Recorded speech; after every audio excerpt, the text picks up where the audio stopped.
We got Mike Rice Yes. in. Yes. One of the hottest men in comedy. That's really nice. Because I caught a look at myself in the...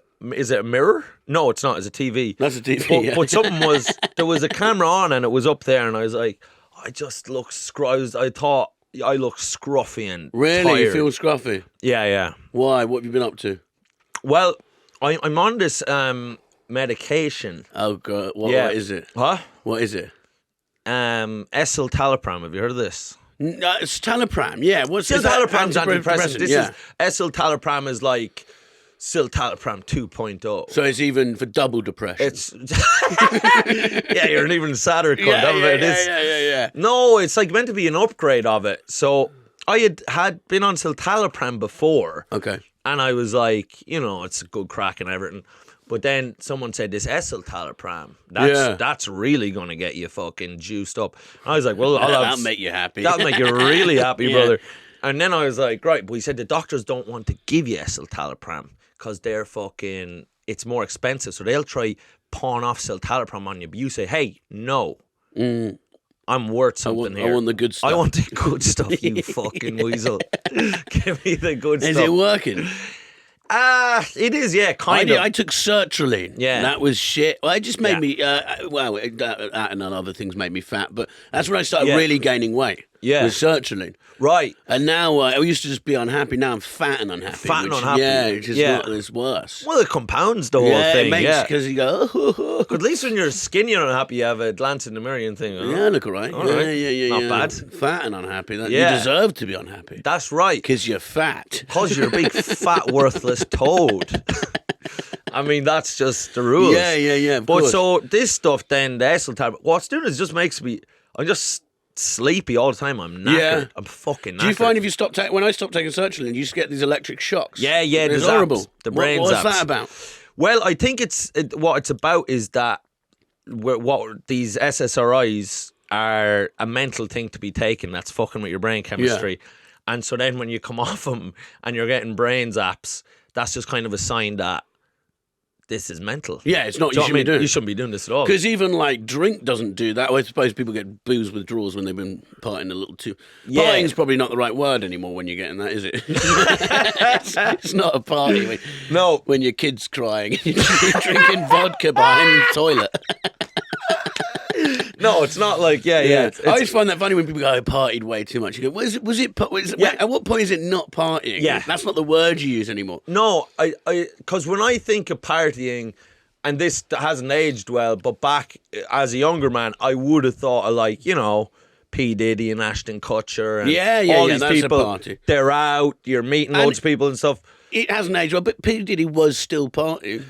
P. Diddy was still partying, and what people don't like to give him, it's kind of like Savile actually did a lot of good stuff for charity, and P. Diddy actually did some legit really good partying, and like stuff that that still holds up. Well, I think with his parties, they go, anyone who went is getting blamed. It's like anyone who's got a selfie with Ghislaine Maxwell, she was fucking everywhere. So but it doesn't mean you were on the island. But anyone who went to, I think that it was like day 3 when it turned at his. Because I've seen videos. Yeah. There's kids running around. Yeah. Everyone's in white. It looks like a great time.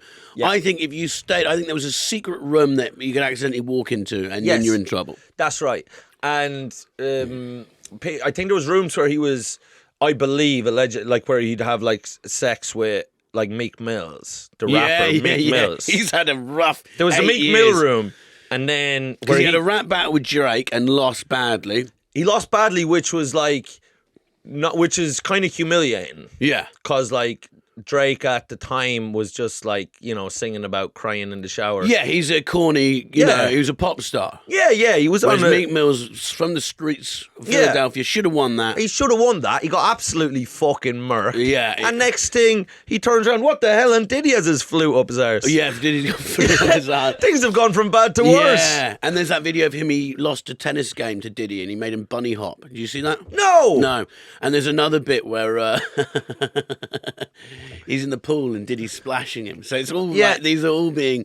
And he goes, "Are you feeling hot, Daddy?" or something like that. The language isn't great. Like the only way that Meek Mill, I think, can kind of recover from this is to He's got to kill someone. He's got to kill several people. He's got to, on camera, murder several people. Yeah. And then, yes, you're in jail for the rest of your life, but you got a bit of respect. Back. You got a bit of the cred back. And then him and Suge Knight start a podcast from jail. Do you know that Suge Knight? I don't know if this is true, and this is maybe a bit mad. Apparently, back in the Death Row Records days when he was in his pomp, and there were just some guys double-crossed him, a pair of brothers, and he made them have sex with each other. Okay. Did you hear about brothers this? in the white way or... No, like actual, like came out of the same vagina. Okay, yeah. And he like gone to their head and made them have sex with one another. I just thought, like, that is... Yeah, that's power. Well, that's one of the more... It's well over the top. Because he's probably in a car on the way there. And his mate's like, right, we're going to shoot these guys. He goes, no. I'm going to make them fuck each other. And the boys were like, whoa. You two fuck. Yeah, that's ruined Christmas, hasn't it, for those guys? But like, what are you getting me for Christmas? Therapy. Yeah. In Secret Santa. I just think, like... They're probably on the Escitalopram. I'd say they're on the Escitalopram. I'd say they had to go straight to Escitalopram. They didn't even stop off at Escitalopram. Yeah. They had to go straight to the good stuff. The doctor was like, "Are you sure you need to go? We've just been with Suge Knight. We ripped him off. My brother thought it was a good idea. We had to fuck each other." Long story short. Look, I need it in my bloodstream today. Yeah, there's no easy way of saying this, Doc. We're brothers. We've just shagged the life out of each other.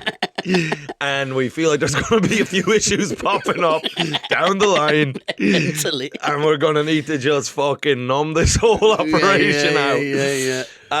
But yeah, so this Escitalopram I'm on, it's just making me fucking constantly sleepy. So I'm going to try get off it. But the problem is, and I should have never gotten on the SSRI roundabout, I think. But once I come off it, then I just come off them. The last time I came off them, I just go fully nuts. Yeah. And I'm just kind of like awake at night, just fucking with some kind of a, demented, petrol-soaked weasel fucking pissing on my head. Like I get, just mad shit going on. What would you mean? Like, so you just, I'm like erratic? Yeah, just like hallucinations. Really, that bad? Yeah, I can't sleep. I'm muttering to myself in fucking German. You know what I mean? And it's like, I'm fucked. I'm absolutely fucked. Yeah. Yeah, because I came off him last February and by June I was just absolutely out of my fucking mind. Really? Yeah. So what is it? Is there a name for this condition? Just being fucking mental, lad. Yeah, okay. Just being cracked as a brush. Whole life? Huh? Whole life? I had terrible anxiety my whole life, but I could just get through it and say life is a bit of a miserable shit show, but whatever, plow on. Yeah. It's kind of, as my father would say, well, you don't expect to be happy, do you? I mean, what's that? Yeah. He just... That's an Irish attitude, isn't it? My father would think the idea of happiness... English, we go, I need to be... I deserve it. I think we should be jolly. Yeah. I think we should be having a good time, Margaret. Yeah. Whereas my father's philosophy, well, there's a few. One is never think about anything. Never think about anything. Yeah. He's never missed a birthday. Has he missed all your birthdays? He wouldn't have a clue when my birthday is now. Wouldn't have.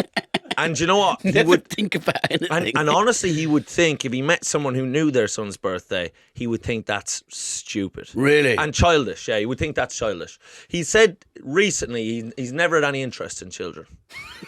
and he has a group. That was at your birthday. It was on my birthday. That was his present. Yeah. The truth. Yeah. So he has a group of his friends. They're called the Ballymagash group, and is that an area, Ballymagash? It's more of a kind of an idea. Okay, what's Ballymagash? Ballymagash, I don't know. It's like I don't know if they've named the group after some sort of mystical utopian land in their mind where no one's allowed. Because in the group, they meet up every 2 weeks, and there's 2 rules. You're not allowed to talk about your fucking children. and you're not allowed to talk about your wife. Okay. And that's it. Now, if you want to talk about other people's wives, ideal. But, okay. But like none of that. Like my father would think, you know, like if you went somewhere and just someone just talking about their children, you know, my John, he would think it was the lowest form of conversation. Yeah. What did you like to chat about then? Land. Yes. Okay. What? Just fields. Just fields and stuff. So we just bought land, and that my father now can die happy because he's expanded the empire. Really? So what? Did you live on a farm? Yeah. So is your dad a farmer? Yeah. Jesus, you're putting two and two together. Yeah. I'm well. So my father's a farmer. Yeah. So I grew up on a farm, and so it just. Well, you have cows. Yeah, dairy. Because dairy is where the money is, right? Okay. Yeah. So milk's where the money is. So we're dairy farmers, and my father's obsessed with. So his big three things in life would be land. Yeah. And then, like he says God, but he doesn't actually really mean that. But then sausages, and then family. Okay. He loves sausages. He eats raw sausages. He eats them raw. I didn't know that was even a thing you could do. It's fucking insane. But does that look disgusting with the case? Does he have the casing? He's casing on. He just fucking, Do you know, like, did you get frubes here at all? Yeah, I remember frubes. Yeah, where you'd suck it out. Yeah. And he kind of just bites off top and just sucks out raw sausage meat. I'm not even, I swear to God. Okay. It's just out of sheer dog ignorance. You know really? I mean? Yeah. He doesn't know. What about fried ones? Does he not like that? Has he tried no, that? if it's fried, he'll eat it fried. But if there's not a woman there to fry it, then he's like, you've left me no option. But to eat the sausage raw. And I think also he knows it just like freaks people out around him. Like, so it's kind of like, you know, the way like people do just kind of mad shit to like just bite the head off a chicken or something. Yeah, and just he's there eating raw sausages. Because I find it like, I mean, I lived in Devon for ages, that people who live out in the countryside, they go a little doolally. Especially like you see areas like Dartmoor and you go, that guy hasn't spoken to, you know, just some guy who looks like a dog now, like, you know, and he just gets out of a van, he's like, da, da, da, da, da, and you're like, you haven't spoken to anyone in 10 years. That's know? Right. Yeah. That's right. As my father said, the pandemic changed nothing for him. Yeah, really. Yeah. Absolutely nothing. Didn't matter whatsoever. What about the Ballybashers or whatever? Oh, the Ballymegash crew. Yeah, well, he couldn't meet up with them, but then they got like a little fucking, one of the lads set up a Zoom thing for them. Yeah. Do they all get drunk together and stuff? They would have a drink. They wouldn't get drunk. Dairy farmers are not big drinkers. Because you have to get up at 3. Because you have to get up at 6:30 every morning forever. Yeah. And my father, if the one thing he hates in his life is milking cows. And that's what he does it every morning, every evening, has done for nearly 60 years now. And he fucking hates it. He hates it. Hates it with a passion. Okay. But what if you'd say, well, why'd you spend your life doing that? And then he's just like, what kind of a stupid question is that? What else would I do? But he would think the idea of doing something you like now, that's just like one of the most cowardly things he's ever heard. Really? Yeah. Well, you should live in misery. What does that have to do with anything? That's what he'd say. What does that have to do with anything? And if you said like, oh, would you not want to be happy? Happy, you fucking idiot. Yeah, fucking idiot. Happy. What's happy? Yeah. Yeah. Hated holidays when we were younger. So, yeah. Where would you go? Well, to be fair, where we went was shitter than where we were actually from. So we would go to, we're from Kilkenny, and we would go to Wexford. So we'd go to Wexford, which is just, it's just a dump. The weather is worse. We'd go to a smaller house.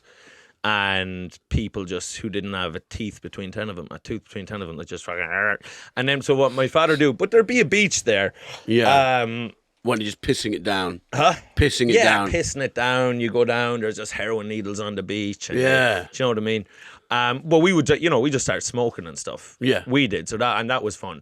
I remember we made my little brother buy, because he wanted to join in smoking. So how old were you? We were probably 12. He was probably 8, and then we sold him a cigarette for €10.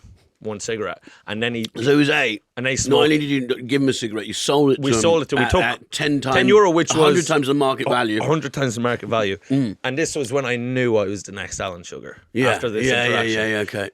And then he smoked it all, and then he just puked on the beach. And we just laughed. Do you know when you're that age and you just have zero empathy for I think when you're like, you're so child soldiers, you go, well, that's why it works so well. Like, this is such a great point. When I was 13, I probably could have mowed down a village without thinking about it, because you don't, I mean, it's not talked about enough. Yeah.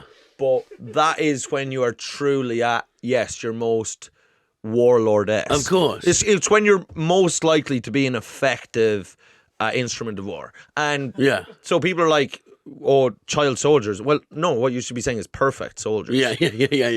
Ideal soldiers. Don't talk about their age, their height. Optimal soldiers. Yeah, no, completely. So let's change the language around that. Stop shaming these. And also, frankly, these people excelling. Less mental health problems in later life because you go, well, I was 13. Yeah. Who wasn't pillaging a village when they were 13? That's right. We all did it. We all did it. Some people play with pogs. Yeah.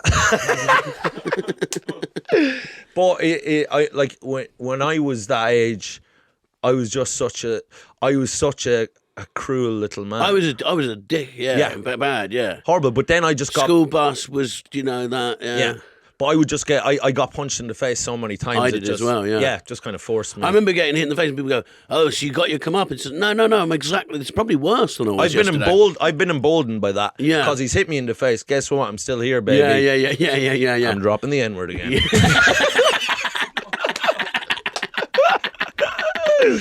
Nuclear. The N-word is nuclear. Yeah. I don't remember Trump coming out saying that. Cut that denim. No. But so anyway, grew up on a dairy farm, and then my father wanted me to be a farmer. Farmer. Yeah. That was how many acres you got? We've got 163, but we've just huge, added then. 12. So now it's 175. And was this your granddad's? Yeah. How long has it been in the family for? It's been in the family. Actually, how it came into our family was through quite nefarious circumstances. Okay, yeah, I want to hear. Because, so what happened was there was a fella called Kevin Heffernan, and this was about the 1880s. Okay. And he was pledged to a woman called Anne Meany, who lives down the road. The Meanys still live down the road from us. And she had bought the wedding dress and everything. And then a young temptress named Kate Rice, I suppose would be my great-great grandaunt, she went into Jackman's eating house. Yeah. On John Street in Kilkenny, and sitting in there was Kevin Heffernan. So she sat down beside him, and whether she grabbed his kiock or showed him a bit of leg or whatever she did, by the following week, he had called off the engagement to Anne Meany. Done. Within 4 months, he was married to Kate Rice. No one knows what she said to him or did to him in that meeting in Jackman's eating house, but she turned his mind. Then... said, don't think about it. Yeah, just don't fucking think about anything. Don't think about it. Yeah, so, so they got married. Think about two things, but that's nothing else. Everything else is just white noise, brother. Yeah. Just ice on my nipples. So anyway, they were married 6 months, and Heffernan got sick under quite mysterious circumstances. Ooh. And next thing, Kate Rice was, kind of looking after bringing him back to health, kind of in a Kathy Bates misery thing, situation. Spilling soup on his leg. Well, this is it, because apparently then he choked on the chicken soup that she gave him and died, right? So whatever happened, there was a lot of cries of foul play. Next thing, Kate Rice moves her brother, who was on some shitty little farm in the south of Kilkenny, into the big Rice estate. Next thing, the Rices have the whole kit and caboodle. Oh. And we've been there ever since. That's amazing. Yeah. Good for you. That's right. And now, just fucking recently, my father, his whole life, he said, well, this is his like phrase that he says encapsulates his belief. He said when he was 15, he went to Dublin with a group of nuns on a little kind of some Catholic weird trip that you go to as an Irish person, and he was up in Dublin, and they made you write down on a piece of paper what you want from your life. And he said, He wrote, "I want to keep my name and race in my native place." Now, I don't think he meant race as in black, you know what I mean? But just more so my seed. I want to, like, basically have an heir and keep this land in the Rice dynasty. And that's why he wanted you to take over. Yes, but anyway, it has always been kind of hung heavy on his head that he has not added to the empire, that he has not expanded, and he feels he's been kind of laughed at and jeered in the Ballymagash group and other such meetings of gentlemen. And now, just 2 weeks ago, close to death, my father, because he eats raw sausages constantly. He is not well. And he went down, there was land on, and he said he rang us all the day before, and 3 p.m. the bidding started on this piece of land. And he said, I'll pay anything for this land. And everyone in the fact, because my brother is there farming, it's like, you can't, you're going to bankrupt the whole place. And I'll pay anything. And then our neighbours, the Welches, they were also bidding on the fucking land. Okay. And so they had like a bidding war. And my father like ended up paying like, I don't know, twice what the land was worth. Yeah. Just to expand. Just to expand. Doesn't give a fuck. Yeah. And now he will. That's like his buying a BMW or something, a Porsche. You know? Yeah, well, he's also just bought a Merc. Oh, is he? And we've never had money our whole lives. And it was, my mother told me that it was money that was meant to be given to us, that she had put away. And he just literally said, fuck him, before I die, I want a fucking 2025 Merc. Drive up to the Ballymagash and give it. He said he thinks the Merc is a big case of fuck you. It does. It sounds like one. To his kids, to everyone. To everyone. What are the meanies like? Do they hate you? My father would maintain the meanies still hold a grudge. This is from the 1880s, yeah. So many years. So many years, yeah. But they're 140 years or whatever. But it feels like it was fucking yesterday, brother. It's fresh. Can you sense it in the air? But like in the Irish countryside, 120 years is 10. Is a click of a fingers, brother. And is there a local pub where there's sort of attention? There's Brennan's Bar in John's Well where there'd be kind of offhand remarks and slide glances and kind of hushed whisperings of sordid nature. Of course. But have they got kids? The meanies, daughters. Well, the meanies now they're ending up. They haven't got a successor to their land, so they're gonna. That seems like that's gonna fucking. That empire is gonna crumble. Really? How does that make you feel good? Makes me feel pretty good. Yeah. Hey, it doesn't feel bad. No. I tell you that. No. But you know, on that thing you were saying about people in the countryside, here's the thing, and this was going to be what was going to be actually what I was going to talk about today as what I would like to do a TED Talk on, and that is that social media, the internet, YouTube Reels, YouTube Shorts are a very good thing. Yeah. In life. Yeah, I agree. So, because I think that what people always focus on with like social media and all this stuff, and is like, it's making people anxious or this and that. First off, people were anxious anyway. Yeah, always were. We've been anxious since there was tigers trying to eat us. That's always been there, you know. And then it'll be like, but it's people are like, but people are, it's wasting their time and they're not fulfilling their potential. And I think, haven't we fulfilled enough potential at this point as human beings? Yeah. But people are just so distracted. No one's going to be inventing anything else. We've invented enough. We don't need anything else. If anything, we need to start Stop. De-evolutionizing. I think we peaked at Snake on the Nokia. Didn't need any more. Well, that felt like, okay, we're here now. Yeah. And if someone had just said, time out, stop operations. Don't need more. We're done. No. And this is fun. No, like my Instagram feed is just AI videos of Charlie Kirk in heaven talking to JFK. I don't think we need any more, Of Chaz Kirk. Yeah. There's one where he's talking to Jesus and they're just having a chat. And, right, and is that done in jest or in full sincerity? No, it's full. Full sincerity. For some reason, you click on a few and then your whole thing is just sort of Christian pages with the whole AI. Christian thing is really getting a great fresh run out. Oh, of course. Like Jeezy Creasy is fucking... Back. He's back. Because it was gone and it was the sort of thing that people... We were scoffing at it. Are you Catholic? Yes. Yeah, so your dad's Catholic. Yeah. But he would be, but he wouldn't really have that whole lot of time for Jesus. as a character. I think he would find kind of Jesus as old carry on like love thy neighbor. I think my father would kind of.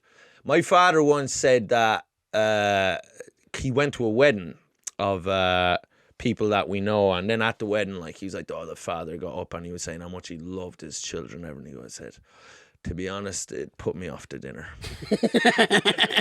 I didn't want to eat the dinner after that.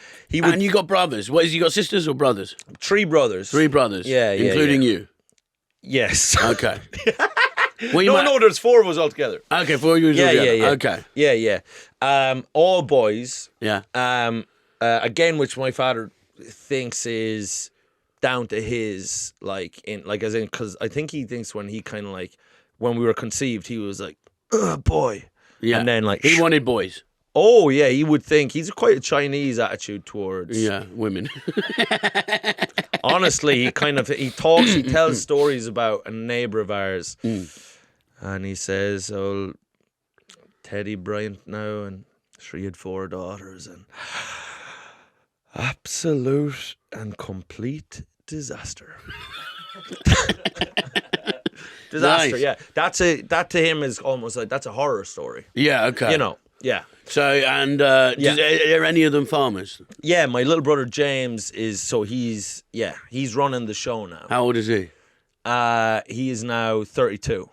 And he is a house family. He's like, he's set up there. Yeah. So, yeah. How old are you? I'm 34. Okay. Yeah? What would you have said? What did you think? I'd say, yeah. Yeah? 34. Nice. Well, you could be 36, you could be 33. Whoa. Oh, there you go. You saved it with the last bit. Exactly. I don't know if I could be 36. I don't know if that's true. No, maybe not. No. But yeah, but on that, so what we were saying about the internet stuff, so people are always saying, everyone's on their phone, so no one's, people are wasting away their lives on their phone. They're not doing, if Emily wasn't on her phone so much, she could have been a doctor or something. Yeah, but what you're not realising, what people don't actually take into account, well, if fucking Trevor wasn't on his phone as much, he'd be out stabbing. Yeah. Do you know what I mean? Yeah. It's so watching memes. It's also distracting people from being very productive on the evil end. Yeah. And no one seems to want to mention that. Well, Do you know also, what I mean? there's a thing as well of there's always going to be something. What was it when people started writing on chalkboards? Everyone was like, "Oh, this is devil's work." And, it's fucking. There's always something. There was always something. When TV was first out, TV was the. It's just like people go, "I don't want my kid to have a screen." It's like, well, look at the world they're going to. Yeah, get them a screen. They're going to be a loser. 3 months old. Yeah, they're going to be like some Amish freak. Yeah. You've a baby. Yeah. What age is your baby? 6 months old, and I watch TV with her. And my wife's like, she shouldn't be watching screens. It's like, yes, she should. She should. Get her literate. She needs a TikTok. That's right. Also, you want them to have... I'm raising a new Jake Paul. That's right. By the age of 3 or 4, you want them being little filmmakers. Yeah. You want them making their own content. Of course. Do you know what I mean? Yeah. Because that's the way you exist in the modern world. It's a mark of who you are as a person. How many followers do you have? Right, By 3, she's got to have 1,000. Shit my nappy again. Yeah. Oops, yeah. Funny. Yeah. And it's good. That face you pull when you shit your nappy. Whoopsie. That thing, yeah. Yeah. But so what you're saying is it's a good distraction, and it's not a bad thing. Well, the more distracted, fat and useless people are, the less harm they're going to do. Yeah. So if you have people that are kind of idle and fit and hungry, with nothing to do, like the devil makes work for idle hands. Yeah, very true. There's that saying that said the biggest problem with humanity is man's inability to just sit in a room and do nothing. And now we don't have to. Now we can get a constant stream of kind of synapse firing sludge just mainlined into our heads, and it stops us from, most of us, not all of us, Benjamin Netanyahu, but most of us from genocide. He's a friend of the pod. No, it stopped, but he's from the generation, and if you look at it, and most of the people causing... Do you think if you had more Charlie Kirk AI videos to get through? Absolutely. But you're right, I spend a lot of my time horizontal on my phone, and I'm like, well, 100 years ago, I'd be out there fighting the meanies or whatever, Yes. you know, just taking land. That's right. You go, let's go to fucking, where's a new place? We discovered a new country. Let's go take measles there and take over. Exactly. Let's bring measles to new countries, as the Crusaders famously did. Yes. People say their mission was to spread Christianity. Well, that was secondary to spreading measles famously. To hand out blankets with it on. Yeah, that's right. That's such a piece of shit thing to do. It was such a nasty thing to do, and dare I say, unchristian. But so I think that people have to stop with this. Also, like, you know, something like Ozempic or something like that's denying nature. So are SSRIs, all this stuff. Let people be depressed, anxious, and fat. Stop. That's when they're their most controllable. Yes. And docile. Scared to go outside. Yes. And they're spoon-fed. Yes, and least murderous or capable of doing bad things.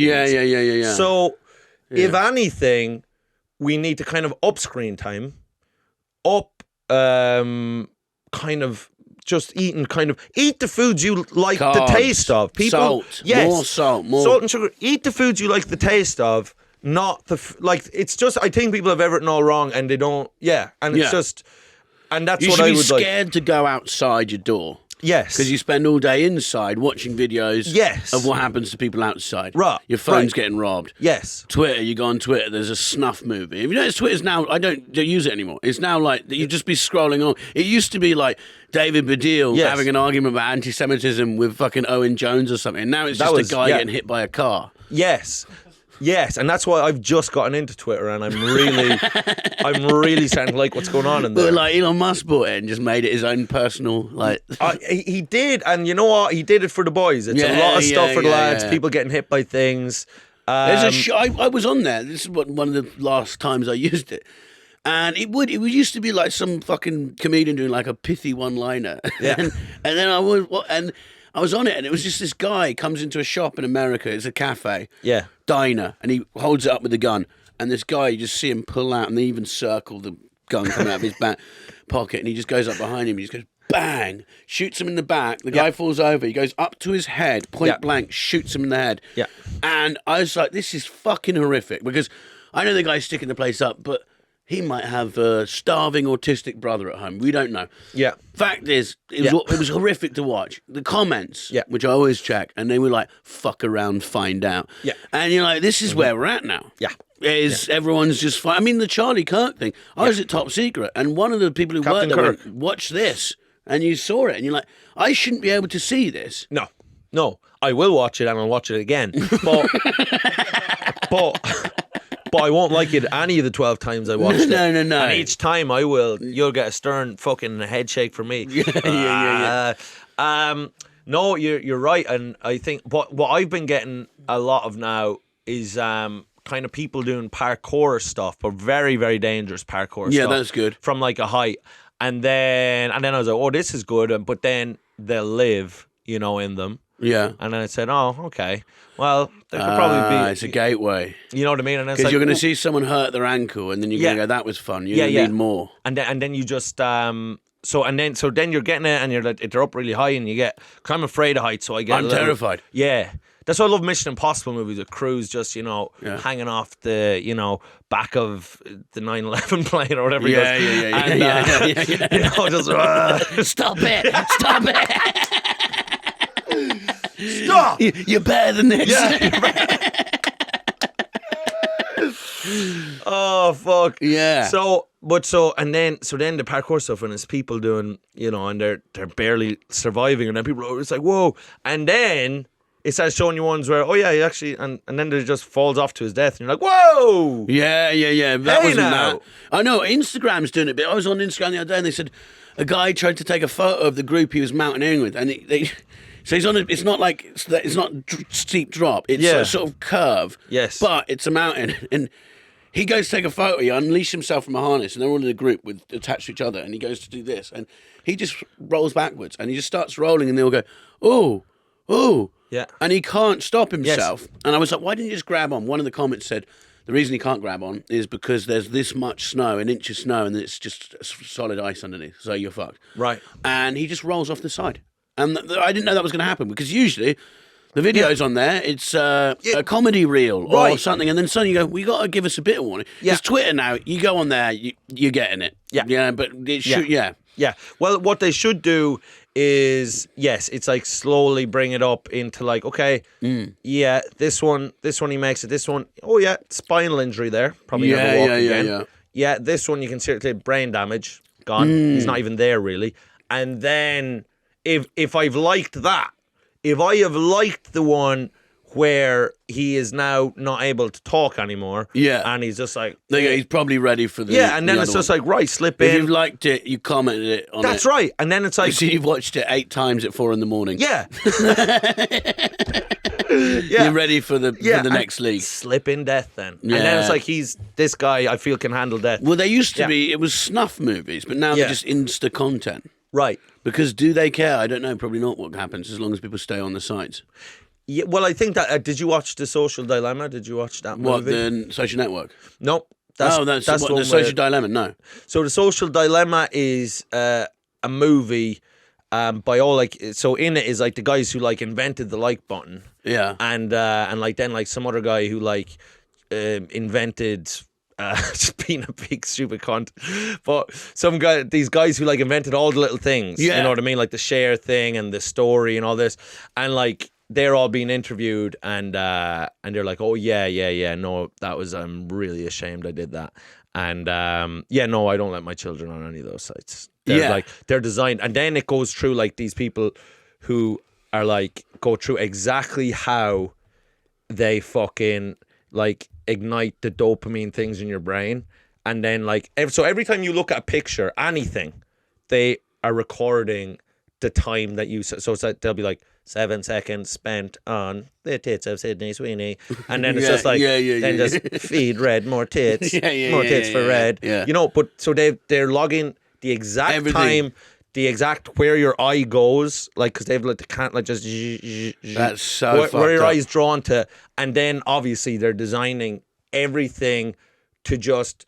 fucking capture your attention and just keep you sucked into this fucking thing, and we're pretty defenseless against it because it's us who are big like tick cunts, facing a supercomputer designed to fucking, and we want to lose as well. I would love to lose. We want to lose it. We want to lose it. I don't care what they're tracking. I also like that they tailor it to me. And this is what I'm saying. I do need some new socks. You know what I mean? 100%. Target me. They're here to help. Yeah. And they're here to fucking, you know, hope that we want for nothing. Yeah. Unless you're poor, and then you can, you know. Yeah. Go commit a crime. Do something. Get yourself. You can trick it. Because I love looking at big houses. Yes. So I will follow all these like Hollywood millionaire houses accounts. Yes. And they started thinking I was that guy. So I started getting watches advertised to me for like $8,000 and stuff. But then they work out. Yeah. Like, they work out. Just have you ever been like, oh, well, I fancy a holiday, and then your next adverts, I don't know about the recording you, but there must, it does feel like, no. I've had chats. No. They're recording. Yeah. They're recording. Not only are they are recording your voice and everything, but I'm pretty sure I've given them the green light to all of it, because I've allowed so many things and I don't even read what I'm allowing. I'm just like, Jonah, it's just like allow, comes up the little thing. Oh, you don't, because you go just fuck off. They could literally be I preferred the days when they didn't ask you. No, you know, it's like reject and pay. Yeah, who's going to pay to read the Daily Star and not get adverts? But it's also like, you know, look, take everything, listen, watch me wanking, do whatever you want. Just don't let me, because when you make me press allow, now I'm, I guess, technically culpable because I've pressed it. Just take the stuff and whatever, you know? And it's like, we've no privacy anymore. Yeah, but, you know, do we need it? Yeah. What do we need privacy? I come on a podcast and I'll tell you I'm on antidepressants anyway. Yeah, I'm trying to monetize every fibre of my identity. Yeah. Do you know what I mean? Yeah. You should film yourself wanking and put it on the internet for money. You think I haven't thought of this already? Tried it. It's just I just have to get the right lights. Yeah, That's what I'm looking for right now. Well, was it Zuckerberg when someone interviewed him during lockdown or something? Everyone was like, noticed that he had his camera was covered on his or was it an Apple guy? I can't remember. Someone really high up, and everyone went, if that fucker's doing it, he's running the building. Sometimes if I'm having a wank and porn, I'll clean the camera, make sure they got a good shot. yeah. Good shot of my flute. But then at some point, someone will be able to sit someone down and go, hey, you keep slagging me off in public. Sort of Bezos figure can do this to someone. And they'll go, well, I've got a little fun video for you. It's called Your Life. Yeah. And they just press play, and it's him singing along to the song, saying the words that you meant to miss out, shouting at their kids, wanking, DMing fucking, yoga instructors who put a laughing face emoji on one of their posts. You know what I mean? That sounds very specific, and they go, that one. Hello, there you go. Do you want to play now? Yeah. What do you really think of the IDF? Yeah. I'll be like, you know what? I actually, and I'm not joking, I actually think they're really good. Yeah. I think they're really good now. What's to stop that happening to people? And it probably has happened. Yeah. And what I'm saying is that necessarily a bad thing? Is it good? Is it not good to be able to? Well, the problem is that keep people your purity now will have to be running through your private time, which is when we all actually let loose and go, oh, you know what? Right. I'm not a good person, and the guy who walks out this door is not even me. I'm on autopilot. But I think we're getting into, although with the Christian stuff coming back, it's hard to know, but because I kind of thought we were getting maybe into like a kind of a post-religious, post-morals world, where it's kind of like... Well, the noughties were great. Remember, it was Eminem and... Yeah. But then I was listening to him on last night on the way back from a gig, and there's do you remember he signed that guy, basically just talked about like bumming his own sister and stuff, and you're like... This was like a #1 hit at the time. What was the guy called? Disaster or something? Yeah. It was Bizarre. Guess who Shady just signed to Interscope or whatever it was. It was just like... But his whole thing was... It was about fucking his own mum, and you're like, at the time, this was mainstream music. Well, and you know what? And it was in everything, because around that time, you had Jerry Springer marrying a man to a horse. Yes. And we were all like, that's brilliant. You had WWE, where Vince was having a storyline where his wife's in a coma, and he's like fingering someone in front of her. We were like, that's brilliant. In fact... This is completely true. Linda McMahon, who is now a head honcho in the Trump government, is just there pretending to be in a coma while Vince actually is just making out with tongue with Trish Stratus. It's one of the finest moments in TV history. Yeah. So you had one of the great love stories. It was one of the great love stories, Vince and Trish, and it was pure and it was real.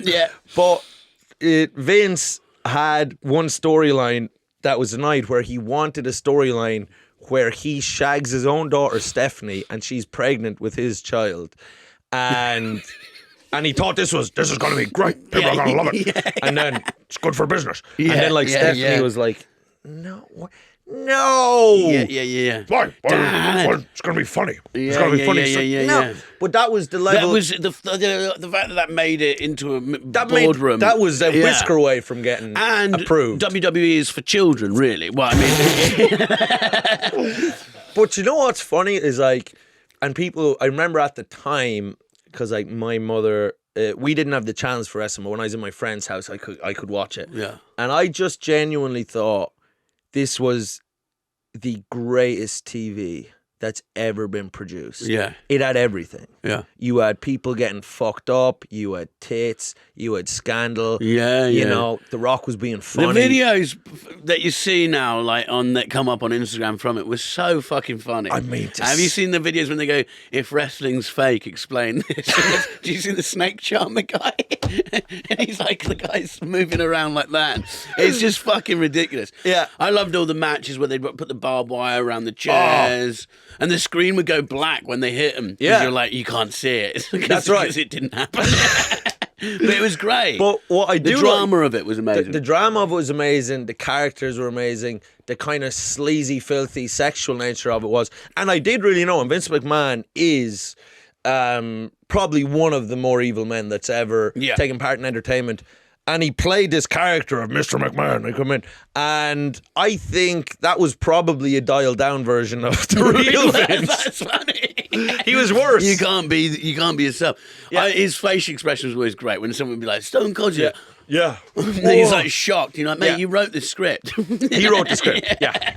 You approved everything that's happened here. Wasn't there? There was one video where he pushed a kid in a wheelchair down a flight of stairs. Yep. That was the one. Yeah, that was and great. Then we had Big Brother, and they go, look, let's get a mentally ill person who's on the verge of suicide. Yeah. Whack a load of cameras on them.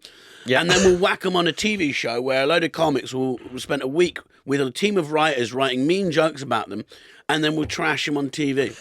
Yes, I think what it was, and I remember I listened to a podcast about something called Painfotainment once, it was a historical podcast basically about how it was grey crack, at the Colosseum. You'd see people eaten by tigers and, even like people being hung, drawn and quartered. Yeah. Where they're just like, you get cut their cock off, cut out their guts and leave them alive enough so that they can be pulled apart by horses.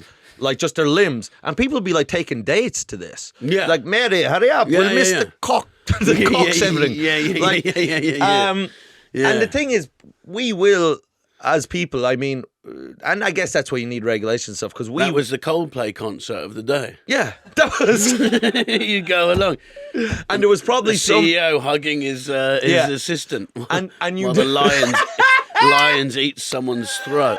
But that there was some like public executions where it was just like where they didn't like torture them before and people were like, oh, this is watered down. This is bullshit. boring. This is watered down bullshit. Yeah. This is horse shit. Yeah. It's woke. It's gone woke. It's gone woke. And I think in the noughties, what they were doing was kind of like an emotional torturing of people and see how that will go down. Well, and it went down very well. Simon Cowell and all. I mean, yes. The thing is, I think he's feeling. Look at his face now. He's feeling it. Obviously, that's plastic surgery, but why is he doing that? Do you think he feel? I don't know. Well, I think that's not well. I look to do that to your face. Cowell's face now, and I feel like it's a face that's been deformed by many, many evil thoughts and deeds. Yeah, do you know what I mean? Well, like Tony Blair now, you look at him, and whatever deal he made with the devil is eating away at him from the inside. His face is fucked. Yeah, it's fucked. It really is contorted.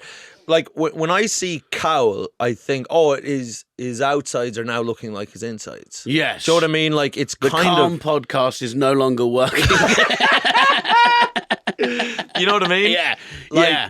He, he's remembering that autistic guy with the stutter who was like, I just want to be Michael Jackson. He was like, say it properly, you fucking idiot. You idiot. You can't sing. You've no talent. You've no friends. Your parents never loved you. Yeah, Because those days were awful. I remember there was one where there was this woman on it and she'd been on it like 3 times because they know, like my mate actually worked on one of them and he was like, it's so fucked up how they pick these people. Because you go to a shopping mall, there'll be auditions and there'll be some cunt producer who's like too weird, too ugly, not ugly enough. Yeah. Too good looking, but not good looking. So there's a criteria. Not mad enough, not funny mad. But like this woman, she went on it and her sister was like, they're using you. They're using you. You cannot sing. And she's like, you have always held me back, Patricia. And she went on it and she can't sing. You never believed in me. Yeah, and she had a bag on her and Gary Barlow was like, come over here, and went through her bag, found a passport. And she was like, and she'd come from Wales and she thought she needed a passport. Do you know what I mean? Yeah. It's like, this is what you're dealing with. And he goes, why do you need this for? And she's like, well, I came from Wales. You don't need this. He's like, yeah, we know. Like, she's fucking mad as a bag of spiders. And then he was like, why would you need a passport anyway? You're not going anywhere. And everyone's laughing. I'm like, you piece of shit, this millionaire. Yeah. Just shitting on this poor woman from a tiny little town in Wales. Her family probably eaten by XL bullies last week before. You know what I mean? Their family was Christmas dinner for a wild bunch of XL bullies. And now Gary Barlow's like, what made you think you could do this? But we all watched and went, oh, God, this mad guy. Well, I didn't realise that because like all of us, for the longest time, I was unaware of the mechanizations behind TV. So I just didn't, I assumed, in my mind, Simon Cowell is the foremost thinker and appreciator of music in the world. Yeah. And that's how he's gotten this job. Yeah. And no one knows about the timbre of vocals. Like I just fully accepted what was being told to me and also accepted that this was just everyone's being auditioned. And everyone's on film. And everyone's on film. And this is why we're seeing the weird ones. Yeah. And I didn't have any idea that it's just so cynically done for, entertainment, to manipulate the viewer, this, that, and the other, and with no regard whatsoever for the mental damage well-being, of what they do, the damage of what and they do. And I love that we always. Who was it? Some cunt was saying. Was it Piers Morgan or something? Someone was like, we always checked up on them afterwards. How are you? Yeah. Oh, I'm good. Yeah, checked up on them. Yeah, and if they hadn't killed themselves, we'd strongly encourage them. Yeah. No, it is. And then there'd be ones who did well, like the One Direction obviously became huge. Yeah. But like most of them, it's just damage. They've been humiliated on TV. Yeah, but and even the ones that won, are just doing the most of them are in the panto. Yeah. Which panto? They don't know. Remember Matt One of Cardle? them. Do you remember Joe McElderry? Of course I remember Joe. Yeah. Where's he now? Feel free you can take this out if you want. I worked on the One Direction year. Did you? Oh, no, we're not taking this out. No this way. is straight This in. is staying in. Yeah. You had this in your bag, did you? This little story. Yeah. So my first 2 jobs, my jobs that brought me from Derby to London, You were selling Liam pink cocaine. I was in Liam's free audition, the where they marked them down as good looking, too ugly, too dumb, not dumb enough. That was you. I was operating the camera. I was not senior enough. I was, making people's tea and operating the camera. And then I did Britain's Got Talent, and I actually left the talent show world to work in comedy because of exactly what you're saying. I was like, oh, these people are just autistic. I just thought it was funny as a viewer. I was like, oh, it's funny. Yeah. Then you meet them backstage and you go, oh, You're not well. yeah. And so I was just like, have you got any inside dirt on anyone? inside dirt on anyone. Well, Louis Walsh is quite a blatantly evil man. Well, was the Doc. Who was his band? Boyzone. Yeah. Yeah. The Doc was like, he's just like, yeah. And he's like, those ungrateful little fuckers. Yeah, it's like, Yeah. Yeah, it's just like, there was stories and that were put up, but he's just like, I gave the papers those stories. Yeah. I made them up, and it was great publicity. We sold out the next week. Yeah, and then yeah. it's just cut to that's when Stephen had to start going on antidepressants. That's when the cutting started. You're just like, oh, for fun. We were sold out. Yeah. We did Plymouth Pavilion 4 nights in a row. 4 nights. Yeah. They wanted us for a fifth in Plymouth. Yeah. We didn't have time. Cinderella Panto, and he did 3. Yeah. You know, we were the 4th. You know, it was a real time of. Yeah. We pretended that's over though. I don't think it is over now. What it is it's.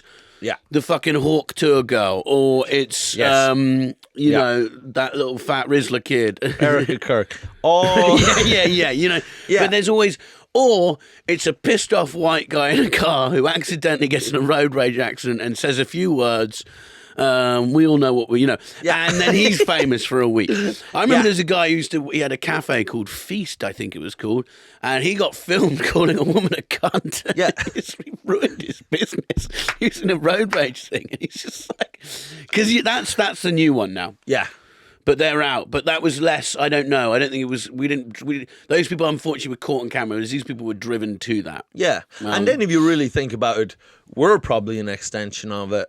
You know, I'm certainly not well, and I'm just coming online and being like... Tell us about your mental health, Mike. Yeah, talking about my willy not working or something. Yeah. And then to kind of be... And I'm being, let's get into that. And I'm being encouraged. Yeah. You know what I mean? Yeah. And I'm being encouraged, and more of that. You're and like, I'm I'm on antidepressants, so I just turned to Adam and went... Yeah. We got it. Yeah. And then, and I'm being, driven straight to the funny farm. Yeah. But... money's being made and views, clicks. Of course. And it's all this kind of big, strange, surreal hellscape. Yeah. But it's good fun. It is good And what fun. else would you be doing? And life was enjoy always it. hell. Does your dad come to your gigs? No. Has he ever been? You know what? The last one that he came to, and he never does come. Because he has no interest in his children, but he has, as he proudly states, Yeah. yeah, and he thinks it's a real mark of a man who just couldn't give a flying fuck. But so one time we were at a wedding in Kilkenny, and I was drinking like the whole day. I was at my cousin's wedding, and I get a text to come into town, and there's a comedy show, and it's like, here, come in, it'll be 80 quid, whatever. I was fucking half pissed. I was like, fuck it, yeah. I'll get a taxi and do the set, come back to the wedding. So I fuck off in the taxi, and I am 3 sheets to the wind. Like, I'm fucking well oiled. And anyway, I'm in a wedding suit. I go up on stage, and maybe one of the most obnoxious sets of my crew, which is saying something, because there's rarely one where I'm displaying any humility. But I'm up there, and I'm just like, I'm coming down. There's this old guy in front. He's like arms closed, and he's not laughing. I go down. I go, if you don't start laughing, I'm gonna suck you off, you cunt. Yeah. I'm gonna suck your fucking float. The old trusty plan B. Yeah. Oh, material's not working. No, just trying to. They didn't like the sync bit, so go straight to that. That's right. That's right.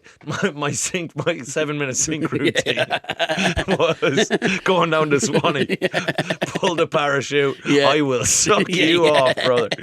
So anyway, I'm shouting all this. I'm actually having a great time, but I am pissed. Yeah. I'm drunk, and there's like this like little snow globe, and I'm like pretending to sniff it, and I'm like, whoa. And then I'm like, fucking talking about doing drugs and just fucking woo.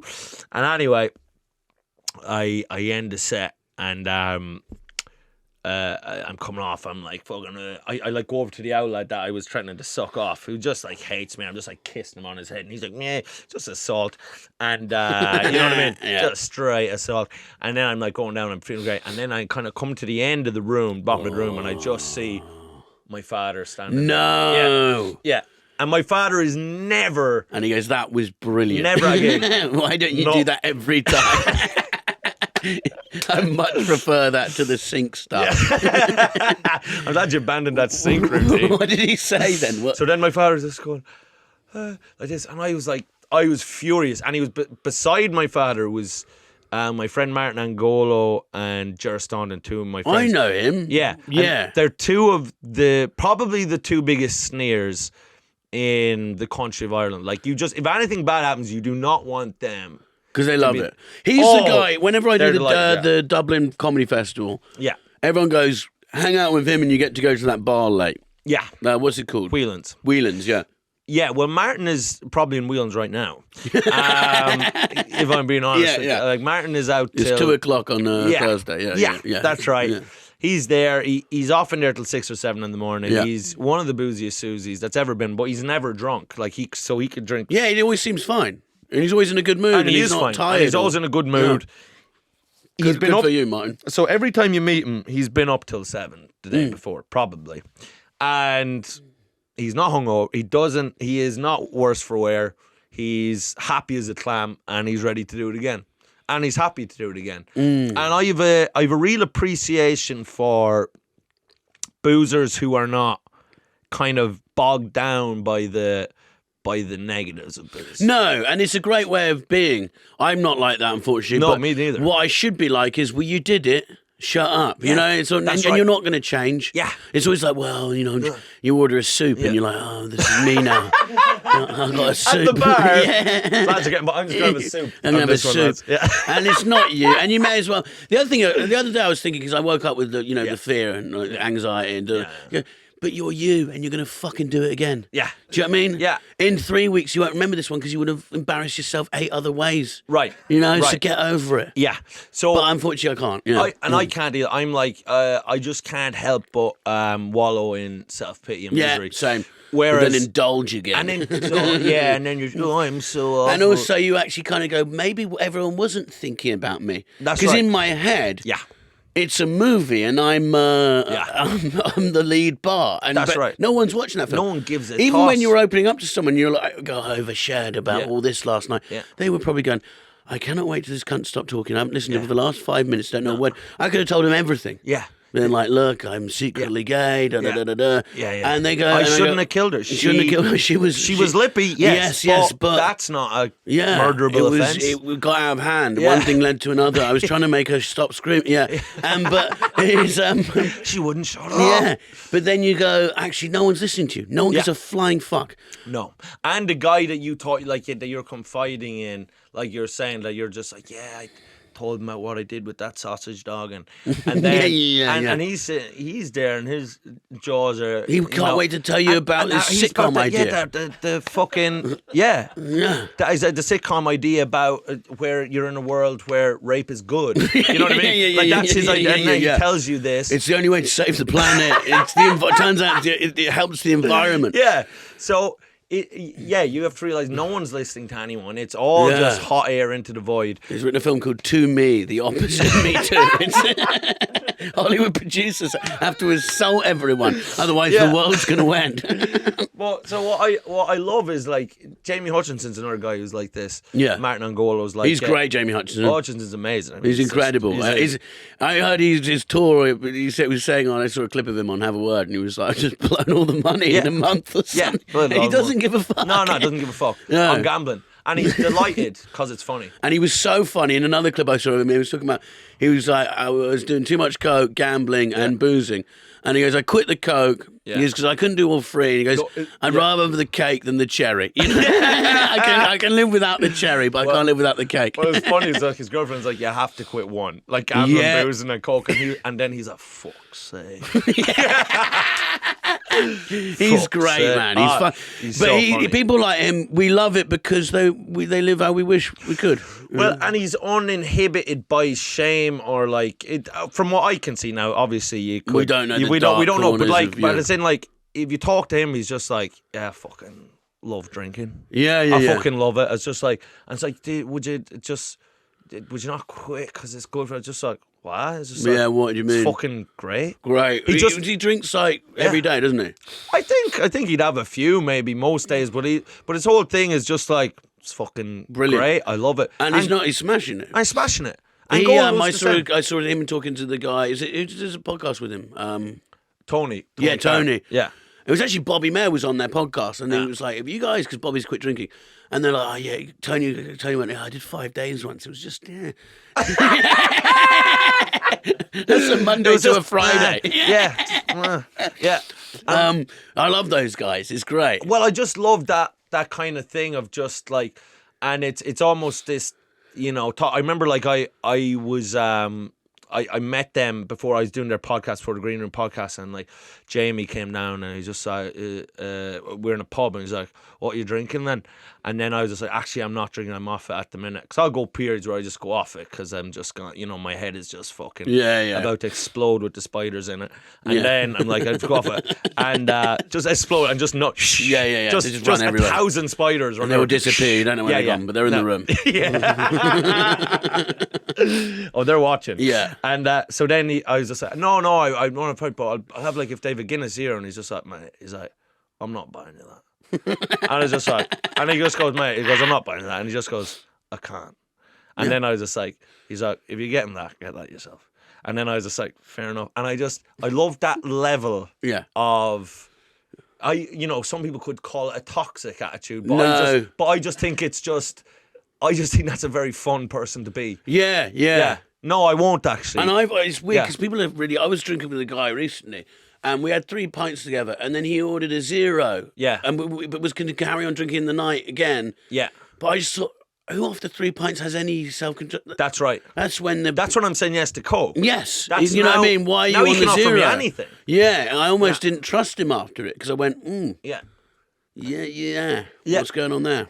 And there is a part of you that's like, okay, well, I can't really believe anything. Everything I thought about you has been shattered. Yeah. So now I have to kind of look at you with a very skeptical eye. Yeah. My thing is even about like, because I'll be like to myself, well, no, that's it. I'm done doing drugs or anything like that. And then I realize the me that's saying that is not the me who's going to be offered drugs. No. The me who's going to be offered drugs has had 4 pints. Yes. That's not this person that's saying this. No. That's a different individual with different beliefs. Yeah. With a whole different Well, you know when you go to sleep drunk or whatever, and the guy who goes to bed, you close your eyes and that's gone. Yeah. You know what I mean? And the new guy is fucked. The guy who went to bed was like, it's not unusual getting to loved by anyone. See you tomorrow, I'll be fine. And I'm always like... But those guys never meet. No. And the new guy hates Yeah, he's a cunt. Why were you telling these people about your childhood? You fucking... And that guy goes, "Fuck tomorrow, guy," because I'm living my truth, and maybe he should let loose more. Yeah, maybe he should, be more upfront with people. Like, just get up and get on. Yeah. Just get up. And they're two different people. It's fucked. Yeah. It's funny. Like, I think fucking Jerry Seinfeld had a bit about, but not in regards to alcohol and drugs, because he wouldn't be at that. But he was just kind of like, it was like Night Guy and more like, and just how they completely fucking hate each other. And okay, yeah. Just because I know someone's going to be in the comment and be like, actually, that's a Seinfeld. Oh, really? You know the way people what, do so that. Is it what, like, because there was the whole routine, people, like, I've seen so many people do it when they go, alcohol's a one gallon of happiness or something. Yeah. Is that the same sort of thing? Well, his thing is just like, Night Guy's fun. Oh, okay. Night Guy wants to stay up. Yeah. Watch another episode of The Golden Girl. You know, like he's not. It's a Seinfeld. Yeah, it's Seinfeld. But then the morning guy, he hates Night Guy. Oh, okay, you know, So we've just ripped off Seinfeld, but we've done it in a more fun, raw, okay, gritty way. Fair enough. That represents. And comments are good as well. Helps the algorithm. Comments are fucking good, and do you know what? I think keep people humble a little bit more. And people are like, a lot of people are very positive in the comments, and I think enough of that. Yeah. What are we doing there? They aren't. I always read the comments, and there's this guy. I feel so bad for him, but when his videos come up, I laugh and I go, "Fuck's sake!" Yeah. And I press comments, look at them. But he's got a weird head. He's got this thing. I don't know what it's called. Yeah. He's a ginger guy, and he sings, and he's got his teeth are huge gaps in between all of them. Right. So it's a sort of. Yeah. He's got this big head. Big head. It's not dwarfism, but it's something. It's something else. Something. And he'll put a video out of him singing, what's that? Once and I was 7 years old. But he sings that over and over again. Right. Those are he just keeps singing this song. Keeps singing that. And I think he wrote one song, and he's been on TV a few times, but on like This Morning or whatever. Right. And every time. For the singing or the big head? Big head. Okay. No, he's for the singing, but you know it's wrapped up in the same Right, it's thing. wrapped up in the big head. And what they've done now is X Factor. They go, brilliant, but what they know was going to happen is there's going to be a field day in the comments. And the top comment, I clicked on it the other day, and the top comment said, because this guy's a sniper's dream. And then someone said, who microwave Matt Damon? And, you know, it's just like these people are fucking gunning him. But the worst thing is, I go on his page, he uploads videos himself, and about once every 50 comments of just the worst abuse you've ever seen. Someone go, I really like your voice, mate, and he'll be liked by author. So, you know, he's reading all of them. Every single one. And you go, look, life's not been easy for this guy. Let him sing, go, that's not great. Move past. Yeah. Why do you... I remember there was a video Hot Water put up of this female comedian, won't mention any names, and it was a terrible set. Yes. And it had like 100 dislikes. Whereas they could have and she's obviously, we know, would have checked that once a day. Yeah. Boo-hoo. A man at home Boo-hoo.com. could have easily, because it is men on doing that probably on YouTube, maybe a few women. Yeah. Mostly men, but they could have just gone, not for me, and left it. You know, this is a bit shit. Yeah. But they have to go, no. Yeah. I want them to know. Yeah. Thumbs down. I want to leave a little mark on their soul. Yeah. I didn't like this. That's right. I want a little scar. Yes. Something to remember me, boy. Yeah. That's exactly it. How about that? It is. But that's again that's that unempathizing teenager within it. That cruel. Yeah. And that's it. And the facelessness of the internet allows you to be that little fucking cunt that you were when you were 12. What was the science test when they would pretend they would have an actor in a chair and they go, turn up the thing, and most people just did what they said, so pretend to be electrocuted. Yeah. And they would just go, do it again, and go, and they go, right, a bit more, but then people were just brought in for this experiment. They just brought off the street, and they're like, full blast. Yeah. But I think that's what the internet is. It's just sort of behind a glass thing that you can't see, and you just go, oh, no. I remember when we were in school, like secondary school, there'd be someone walking down the hall, and if they were like fat or glass hall, everyone would just chant, you fat bastard, you fat bastard. All the time. And he'd just have to kind of walk and just... Everyone who was fat, short, I was, midget, I got called. There's a guy with a square head. Yeah, and everyone just was going, square. Well, and this kind of... The sound, the sonic sound of it was just so derisive, just square. And he'd just be like, ah. I went to a school, whenever we went on a trip, like school trip, we'd all get numbered by height. And I was the shortest in class. I was number one. And I was like, I'm number one. when you grow up, you realise that was actually a bad number to be. That's a Red Richardson attitude. Yeah. But when you're, it's weird. People go, he's got short man syndrome, as if we make it up. It's like, where do you think we got that from? Your abuse. Yeah. Do you know what I mean? Yeah, and what I do think, and this is a theory I have, I do think the little fellas are doing great. Yeah, we are. We always are. I think the little fellas... Because we have to. Yeah. And the little fellas have really fucking...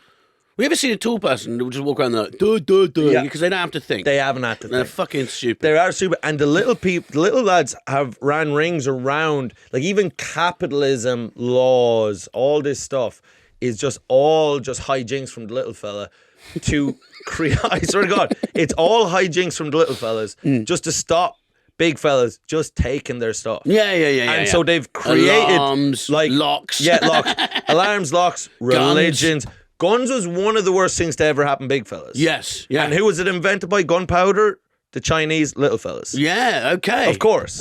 Because we were sick of getting fucking nipple crippled and headlocked. Right. Now, now have a gun. Have a bit of that. You can bench 160. I don't give a shit. Yeah, it doesn't matter. Blow your head off. Oh, yeah. And that's a little guy thing, isn't it? That's a little guy thing. Yeah. And it was probably one of the worst days in the history of big fellas. Was the invention of gunpowder. Guns. Oh, a nightmare. Now Sabrina Carpenter can kill Tyson Fury. Yeah. Do you know what I mean? Insane. Perfect. Tyrion Lannister could shoot Tyson Fury in the face. In the face. And he'd probably have to lie down to do it. And if Peter Dinklage is listening, yeah, why not? Yeah. You know what I mean? Fucking hell. Yeah, but so I do think the little fellas, what they've done societally has been nothing short of astonishing to keep the big fellas at bay. And had to. And really. Had to. You've been on the playground. That would have just carried on. Like, if you think about life, right, and you think there's a big fella, big strong fella, walking down the street, and he just sees just some little fella. It's just in a Ferrari or has this, money or nice women, and it's just like, how the hell have I let this happen? Yeah. How the hell? Because all smoke and mirrors got money. What's money? You know what I mean? It's all made up by little fellas to just rig the system. Because before, it was just, I take. Grab, yeah. I big, you small. And we went, no. For me. And you said, no, actually. Let's put borders in passports. Jesus said, blessed are the weak. Yeah. Who's Jesus? Well, we've had to think more on our feet. And we're down with the rats with bin height. Yeah. So we're seeing all the stuff. Big guys just see sun in clouds and trees. That's right. We see the drains. We can smell the drains. You smell the drains, yeah. How tall are you? Sniffing drains. I'm 6'1". Are you? Yeah. Doing well. Good for you. I'm doing all right. I have an extrovert brain in my back, and that's why I'm tall. And I just realised it recently. Can you suck your own cock? Is that what that does? No. Brother, I'm not going to let you in on trade secrets, but I'll tell you, I'm never thirsty. I'll tell you that. I'm never short to drink. Taking weirdly, if you could do that, you'd be bigger than you. You know what I mean? You'd be the guy. That's right. Everyone go, have you seen Mike Rice? Yeah. You'd be doing 8 nights at Wembley. Good for just sucking my own cock. Yeah. Lad, it wouldn't fucking hurt. No. Right, brothers, I'm going to have to cook because I'm going to fucking Northampton. Oh, you got a gig? Oh, yeah. How long have we done? Unless, are we... We've done 1:13. Can I do quickfire questions? Let's do quickfire questions. Yeah. Shit, we're nearly done, time-wise. Nice. Right. We got to none of these, have you? None of them. No. But it's been good fun. It's been good old crack, yeah. You got 10 minutes, or...? You do 10? Yeah, 10. Let's do 10. Okay. What's your morning routine, Mike? I wake up and then I meditate for 10 minutes. Yeah. And as I'm meditating, what are you thinking? Huh? The spiders crawling everywhere. There's just spiders laying eggs, and I'm just thinking, don't listen to them, Mike. They don't know. Yeah. How would they know? You don't have to kill the next door neighbour. No. She's been nothing but nice to you. She's been kind. She hath offered you sweet treats and tea. Why does she have to die? She must die. She knows too much. Yeah, okay. There's a lot of this going on. But then through my meditation, I'll get sleepy. Mm-hmm. Because you're just sitting up. I can't meditate. You're sitting up in your bed with your eyes closed, and you're like, so then I'm back to sleep, right? So then I'm back to sleep, and then I kind of wake up in a mild panic. So then I'll kind of get up, I'll kind of rustle around, try to get on my phone as quick as possible, just to try to kind of black out anything that I was thinking about. So head to the shitter. Well, I've started really letting off quite a flurry of farts early on. Okay. Like early doors, just fucking, slap, boop, and then I'll go, all right, now for the fucking real deal, in for a shit, Yeah. And then while I'm on the toilet, I'll watch kind of videos, probably maybe like Roger Federer top 10 shots. Oh, great. Yeah. Yeah. Maybe a bit of that. Maybe a bit of like Tucker Carlson. What's he saying now? Yeah. Do you know what I mean? What is he up to? He's saying yeah. something mad. Mm-hmm. Like, just there was a demon up my asshole. He was like a Hell's Angel for. Sonny Barge at the Hell's Angel's head. Yeah. Tucker Carlson did a eulogy at his funeral. So he's done this weird. He was like a far left lunatic who became this sort of far right lunatic. Yeah, I think he's just completely and now he's kind of going back to roots. Kind of roots a little because you can't pigeonhole him. You think one thing and he goes the other. He just goes the other way. He's very entertaining. He is, and everything. It's what's great about Carlson is like he'll talk to the guy. He had a guy on just like a crackhead who said he had sucked off Obama.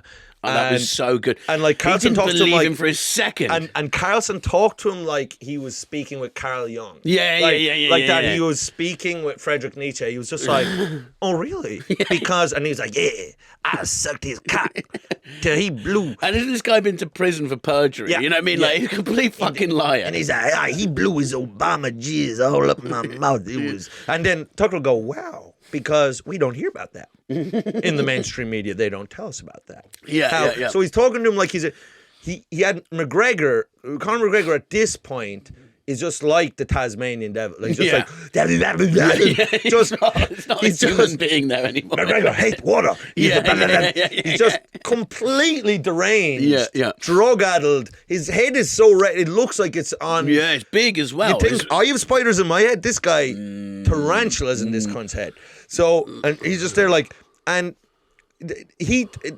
Tucker interviews him like he's Jonas Salk, like he invented the cure for polio. Like he just can't. And McGregor can barely talk. He's like, Tucker, they traffic. Have you seen him on the way to Trump's inauguration? McGregor.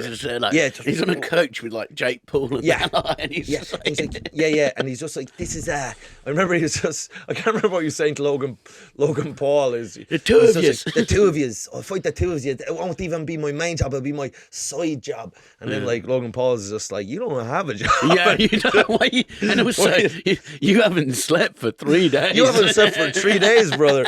And then he was in one of the great moments. So when he was in the White House for St. Patrick's Day, Trump is there and he's like, Connor, great to see you. And then he's just like, it is my honor. Your work ethic, President, is inspiring. And then he goes, this is a beautiful suit. He's like, I could get you a new suit. I could get you a suit made and sent to you. And Trump just looks at him and just goes, we call it the Gulf of America. He just ignores. What's he on about? He just sees this raving red head. Well, he's like foaming at the mouth at this point, chewing at him. Your work ethic is it. Yeah. We call it the Gulf of America. That's what we're calling it. So he's so beyond. And Tucker is, it's just so funny because in the Tucker Carlson interview with McGregor starts talking about, he's like, one of the biggest plagues in Ireland, in Irish society, is the traffic police. They are. I swear to God, he goes. They are. That's so good. They are stopping people, Tucker. They are threatening to take their licenses if they go over the speed limit. And Tucker's like, oh. Okay. And then Tucker's head, he must just be like, like any traffic, that's their job. Is so that I've gotten 8 tickets this week. I wouldn't mind. In Ireland, in last year, we've had a record number of road deaths. Cool. So it's a serious issue. And he's like, they are stopping people. They are asking for their license and registration. And it's like, Yeah, that's they're making people do driving tests. Yeah, and then he goes, this is stressing out the population of Ireland. Lives have been lost, Tucker. People are taking their own lives from the stress of it. I've got a parking ticket. I've got caught doing 65 and a 60. And then Tucker's just there, wow. Yeah. And but they're not doing this to the immigrants. The immigrants don't have to be stopped. And he's like, yes, Tucker, yes. That's just completely bananas. That's amazing. Yeah. I need to watch that. That's a good one. That's a fun Because the thing is, Tucker doesn't care. As long as you have one of his opinions, That's he doesn't right. give a shit what he's saying. One of his opinions. He'll let you get away with everything else. And it doesn't matter if you're saying what he wants you to say. Yeah. You can say anything. You can talk about aliens for an hour as long as you say, I sucked Obama off in 1993. That's all he needs. He's just looking for one key piece of information from you in the whole maze of insanity. Well, we'll finish your last question. What's your worst habit, Mike?